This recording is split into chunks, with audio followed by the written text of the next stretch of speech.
Kenapa banyak sekali para filsuf dalam sejarahnya yang juga adalah sastrawan? Apakah seorang filsuf harus juga seorang sastrawan, ataukah seorang filsuf justru harus tidak menjadi sastrawan? Perdebatan tentang itu sangat panjang dalam sejarah filsafat, dan dalam video ini kita akan melihat bagaimana perkembangannya.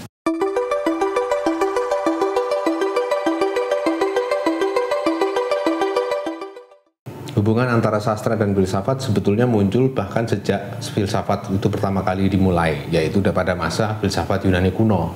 Kita ingat orang seperti Plato, seorang filsuf besar yang dalam bukunya Politeia atau dikenal dalam bahasa Inggris sebagai Republik, menyatakan pengusiran terhadap para sastrawan dari kota idealnya. Menurut Plato, di tatanan politik idealnya tidak ada ruang bagi para sastrawan. Mengapa demikian? Karena para sastrawan itu baginya adalah sebetulnya berbicara atau menghasilkan suatu cerita yang dasarnya bukanlah pada kebenaran, tetapi pada suatu cerita bohong seperti itu. Maksudnya tentu saja adalah cerita tentang para dewa di dalam tradisi Yunani.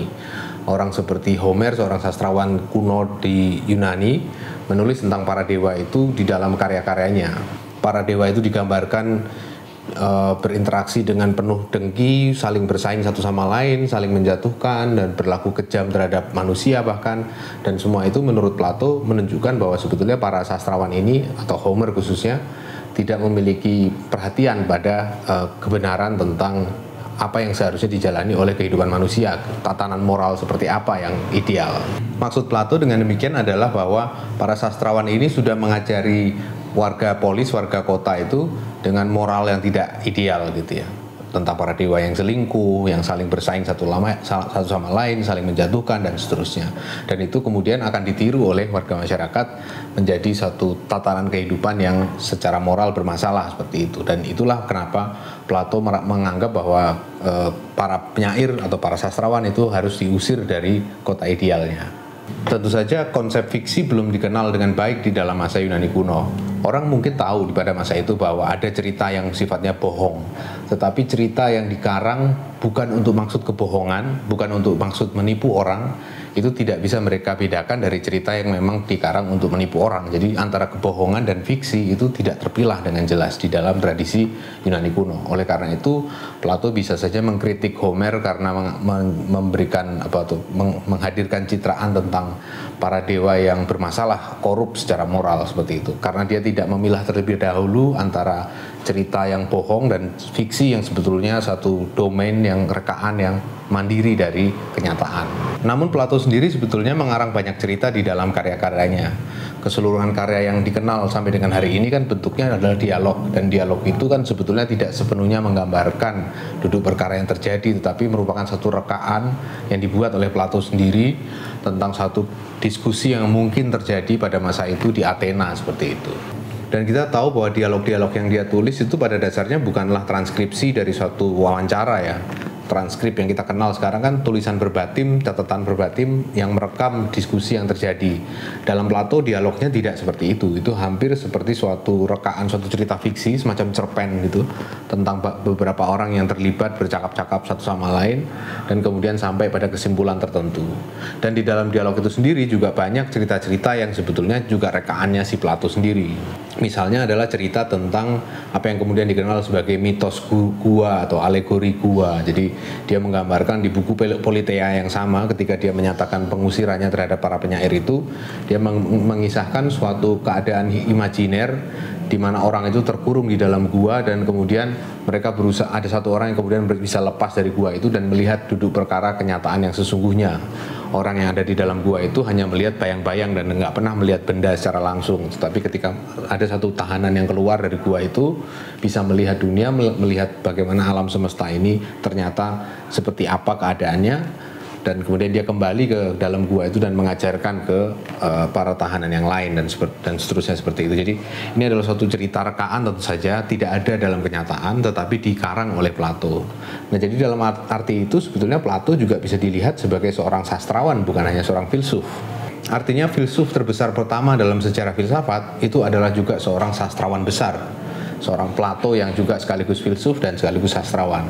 Dan pola ini akan terus berulang dalam sejarah filsafat sebetulnya. Kalau kita melihat misalnya Kemudian nanti kita masuk ke abad pertengahan, orang seperti misalnya Dante Alighieri, dia seorang sastrawan tapi juga orang yang mendalami filsafat. Demikian pula dengan periode akhir abad pertengahan mulai masuk di era era Renaissance, orang seperti Thomas More itu menulis tentang utopia sebagai suatu tatanan politik ideal. Dia juga diketengahkan dalam bingkai dialog dan fiksi seperti halnya Plato. Demikian pula dengan para pemikir modern, para filsuf modern, orang seperti Rousseau, Nietzsche, dan seterusnya. Dengan demikian ada semacam hubungan yang janggal ya antara filsafat dan sastra ini. Di satu sisi filsafat itu mau menarik garis batas terhadap sastra, bahwa filsafat itu bukan sastra, tapi di sisi lain praktik berfilsafat itu seringkali juga berkelindan dengan praktik kesusastraan dalam sejarah filsafat. Bahkan sampai dengan era kontemporer, kalau kita tarik lagi setelah tadi Rousseau, Nietzsche, kita bisa menemukan orang seperti Jean-Paul Sartre, terus kemudian para pemikir era posmo itu rata-rata juga mendalami tulis-menulis yang sifatnya berkaitan dengan sastra atau kritik sastra. Nah, jadi ada dilema sepertinya di dalam hubungan antara filsafat dan sastra. Di satu sisi filsafat seperti mau menarik batas, mau membedakan diri dari sastra, tetapi di sisi lain sastra itu sendiri juga masuk di dalam hakikat kepenulisan para filsuf ini. Saya sendiri cenderung melihat bahwa sastra dan filsafat itu seperti dua sisi yang saling melengkapi sebetulnya. Jadi di satu sisi ada tuntutan untuk rasional, untuk ketat pada logika dan seterusnya yang kemudian dikanalisasi dalam filsafat, tetapi juga ada tuntutan untuk mendobrak, mengubah atau membongkar segala macam asumsi yang sudah menjadi baku, itu yang dilakukan di dalam sastra. Jadi itu dua sisi yang harusnya kita sama-sama familiar dengan keduanya untuk kita bisa sampai kepada satu pemikiran yang punya sifat, punya kepribadian lah, katakanlah seperti itu. Untuk menggambarkan hubungan antara sastra dan filsafat, saya itu suka dengan frase menjebol dan membangun ya. Jadi sastra itu menjebol, filsafat itu membangun. Jadi ketika filsafat itu sudah menghasilkan begitu banyak kemajuan dalam hal rasionalitas, membangun satu sistem pemikiran yang rapi, yang sistematis, semuanya bisa terjelaskan.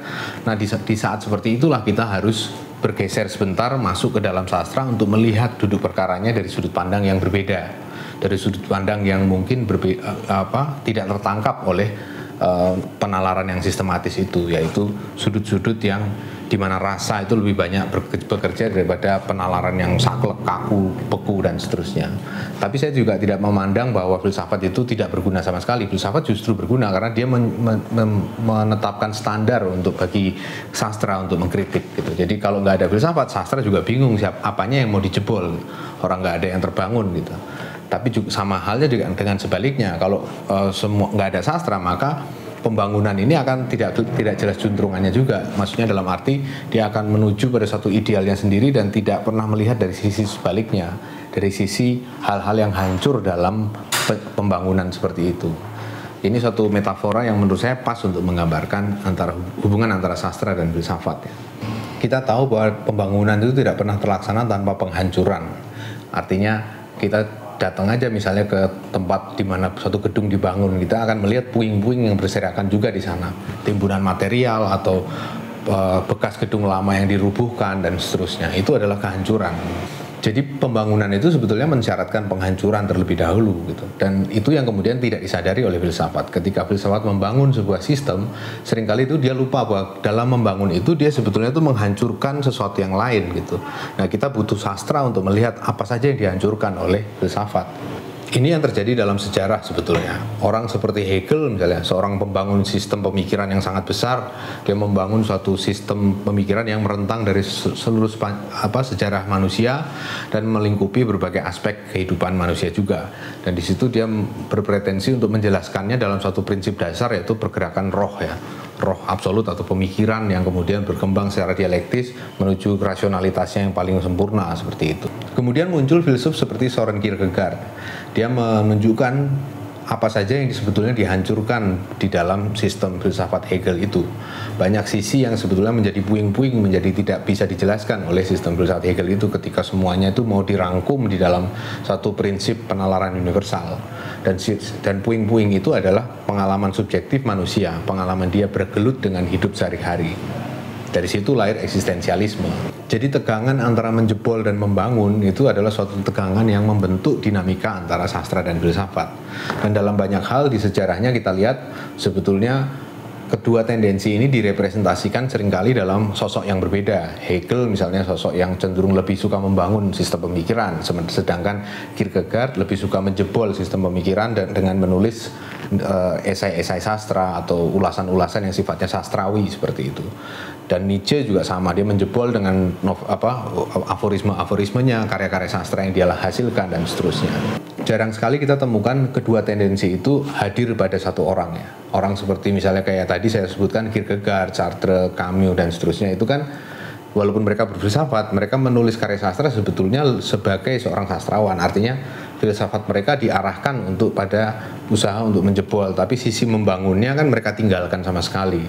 Demikian pula sebaliknya orang seperti Sultan Takdir Ali Sabana di Indonesia misalnya, ketika dia menulis novel, dia menulis novel dalam rangka membangun moral kan, menulis novel yang sifatnya itu menunjukkan inilah teladan moral, suri tauladan moral dari manusia Indonesia yang harusnya dicontoh gitu. Jadi di situ dia membawa pandangan tentang membangun itu ke dalam sastra yang kemudian nggak bunyi sama sekali, maksudnya nggak, justru kehilangan sisi menjebolnya seperti itu. Jadi menurut saya idealnya itu justru dua-duanya dijalani sekaligus. Jadi di satu sisi mengerjakan pembangunan yang sifatnya rasional, membangun tatanan pemikiran yang filosofis yang berdasarkan logika, ketat dan seterusnya, disiplin dalam hal rasionalitas dan seterusnya.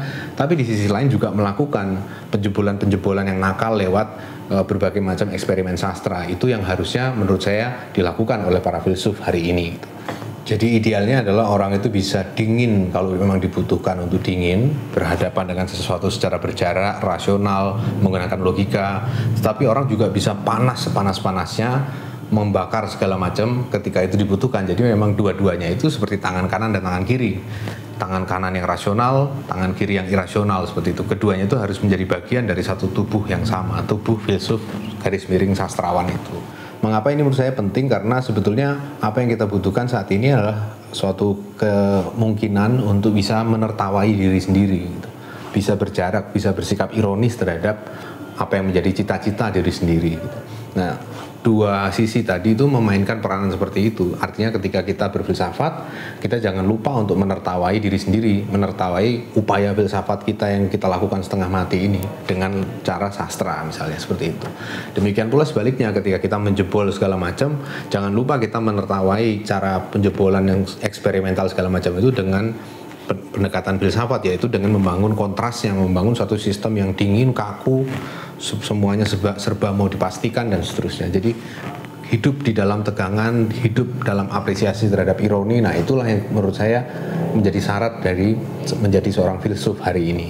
Dalam kerja kepenulisan saya sendiri sebetulnya saya juga berusaha memaintain tegangan antara kedua hal itu ya. Jadi berfilsafat dengan serius, dengan dingin, dengan rasional, logis seperti itu, tetapi juga menyediakan ruang untuk menulis karya-karya yang sifatnya lebih cair, lebih esaistik, lebih sastrawi, menulis novel dan seterusnya itu. Jadi itu adalah dua tegangan atau sepasang tegangan yang harus dikelola gitu. Dan itu memang sulit. Seringkali ketika kita sedang ingin menulis filsafat, tiba-tiba itu muncul godaan-godaan untuk menulis sastra di tengah-tengah itu. Godaan-godaan untuk menertawakan apa yang kita kerjakan saat ini. Waktu saya lagi menulis disertasi belakangan ini misalnya, ada semacam godaan untuk menertawakan bangunan logika yang sedang saya bangun ini. Begitu pula sebaliknya sebetulnya ketika lagi menulis novel atau kritik sastra atau puisi, ada semacam tarikan yang kuat ya, semacam gaya gravitasi yang menarik kita itu kembali menulis filsafat. Artinya kembali menulis hal-hal yang sifatnya logis, sifatnya sistematis dan seterusnya, konstruksi-konstruksi yang sifatnya sepenuhnya rasional seperti itu. Nah, tegangan ini memang suatu hal yang harusnya kita nikmati gitu. Jadi hidup sebagai paradoks itu memang harus menjadi seperti bagian dari kehidupan filsuf dewasa ini harusnya. Dan tegangan ini cukup menyiksa kadang-kadang ya. Jadi ketika fokus menulis tentang sesuatu, tiba-tiba ditarik begitu keras ke sisi yang sebaliknya, yang menulis tentang hal yang bertentangan dengan apa yang lagi ditulis ini. Nah, tegangan ini kadang-kadang memang menyiksa ya. Kita di satu sisi mau menulis tentang suatu hal, tapi pada saat yang sama juga ditarik untuk menulis tentang hal yang bertentangan isinya dengan apa yang lagi ditulis ini.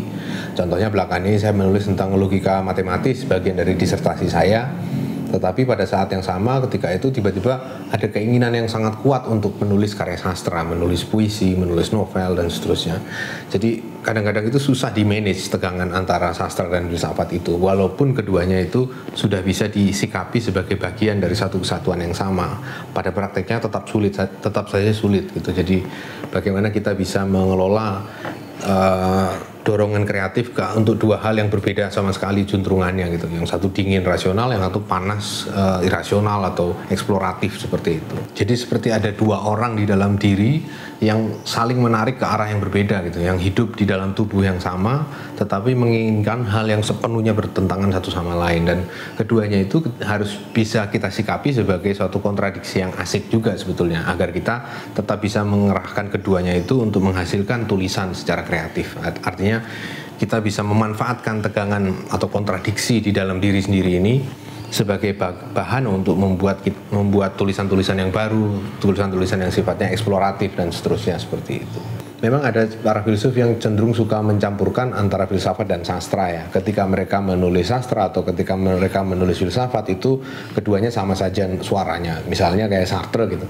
Dia menulis tentang hal-hal yang berkaitan dengan fenomenologi, spiritnya adalah spirit yang sama seperti yang kita temukan dalam karya-karya sastranya gitu.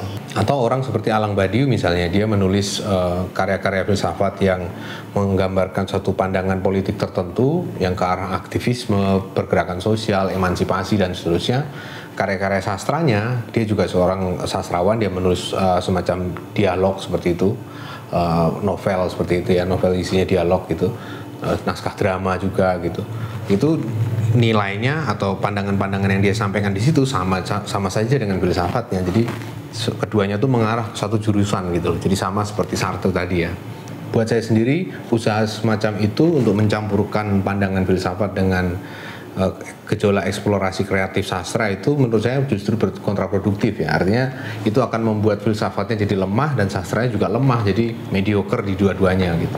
Menurut saya idealnya adalah tendensi filsafat dan tendensi sastranya itu dibiarkan bergerak sendiri gitu.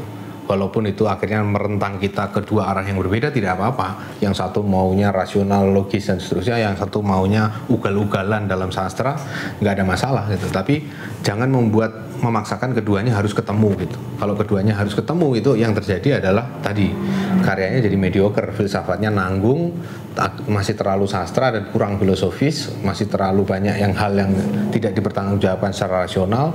Dari sisi sastra juga sama, karya sastranya terlalu filosofis, terlalu banyak memasukkan unsur-unsur argumen filsafat, rasionalitas dan seterusnya, dan kehilangan keluasannya untuk kacau dan ugal-ugalan tadi itu. Jadi serba nanggung. Nah, menurut saya lebih tepat itu adalah membiarkan keduanya itu bergerak ugal-ugalan menurut kodratnya masing-masing.